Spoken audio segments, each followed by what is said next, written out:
Well, thank you, Mr. Chairman. I want to thank you and the ranking member for holding this hearing. My heart goes out, as the hearts of Granite Staters and Americans everywhere do, to the families and friends who lost loved ones during the heinous domestic terrorist attack in Buffalo. And I want to thank the witnesses for being here today to discuss that topic. I want to start with a question to you, Ms. Yates. Terrorist actors, including violent white supremacists, have used the internet to live stream their attacks. These videos are then shared online, glorifying the attacks and potentially inspiring copycat attacks.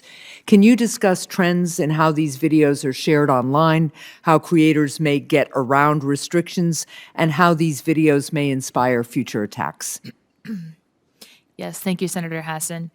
The live streaming of white supremacist terrorist attacks is certainly an increasing tactic among this movement. It is popular, I think, not only because it is a way for them to emphasize, their message, but also because it is a tool for them to gain notoriety for themselves. They're in this ecosystem. They're talking to each other. They're trying to, become sainted in this community as they see it. And so it's really a very focused, a self-focused a tactic here.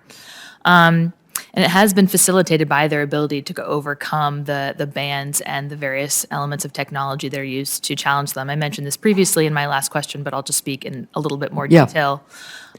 So right now, the primary mechanism for preventing the spread of video in this way is through the GIF-CT, where tech companies basically share identification information that identifies these specific images, and of course they're easily able to change that by modifying it barely. These especially are often Gen Z or younger individuals who the medium of video is their primary medium of interaction, and so this is entirely consistent with the youth subculture in which they operate. But in terms of improving our abilities to track that and to remove it and to counter that specific tactic, I think that we need to encourage tech companies to move beyond sharing of these ID numbers and hashes, but also to share the technology that they are developing independently. Because, of course, this is proprietary and they're in competition, but we know that they are investing enormous resources in the algorithms and the AI to drive content consumption. And so the more that they share with each other, the better they are able to coordinate so that these images are not able to cross platforms and spread. So they have more work that they could do in order to prevent these workarounds and to prevent this kind of live streaming? Absolutely. Okay. We'd like to see much more. Thank you. All right. We would love to follow up with you on that. I want to get to another topic. Again, a question to you, Ms. Yates. White supremacist ideology is often linked to Nazis and neo-Nazis. In recent years, we've seen a related rise in anti-Semitic incidents. The attacks on the Tree of Life Synagogue in Pittsburgh and Congregation Beth Israel in Colleyville, Texas, elevated national attention on the issue, and the Anti-Defamation League reported more than 2,700 anti-Semitic incidents in 2021, which is a 34% increase over the previous year. So how would you describe the role of anti-Semitism in modern domestic terrorism, and what do the latest trends in anti-Semitic violence suggest we can expect in the coming years? Yeah, absolutely. So anti-Semitism is an absolutely critical component of white supremacism. There's really important research findings in this area that suggest that white supremacists, when they first sort of enter into this ecosystem, when they're first recruited, they may have sort of a lot of racism, they may have a lot of bigotry, misogyny, and those kinds of ideas, but they have to learn the specific anti-Semitic conspiracy theories that drive, I think, the most violent actions. And so it becomes this sort of final element of radicalization in some cases, where they see this conspiracy as posing this ultimate threat. So it has a really radicalizing dimension in that context. Thank you, and thank you for your work.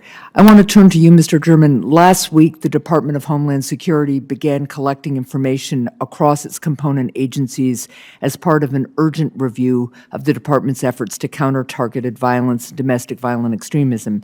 You've discussed the importance of counterterrorism data transparency at the Department of Justice and FBI.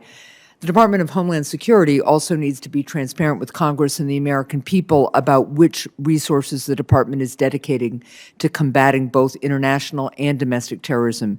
In your opinion, what information should DHS provide to Congress and the American public to ensure that it is adequately allocating resources to the current terrorism threats?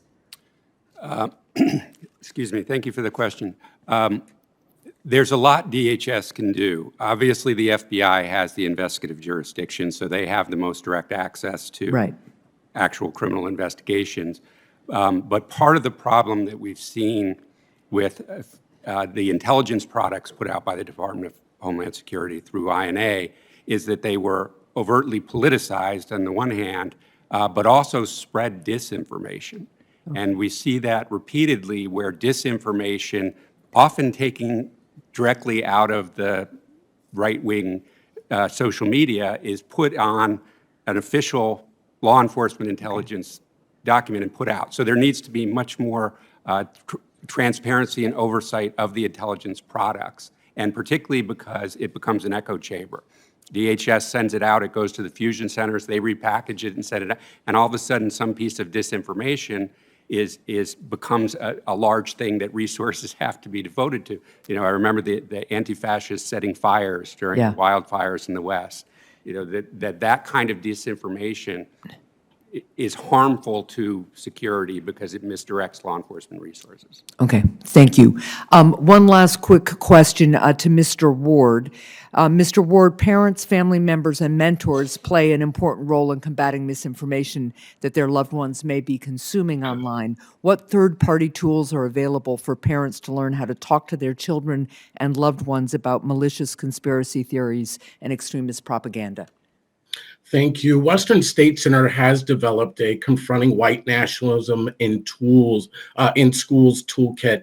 It was released in 2019, and so far more than 60,000 educators have accessed this toolkit through trainings and through accessing it on the website.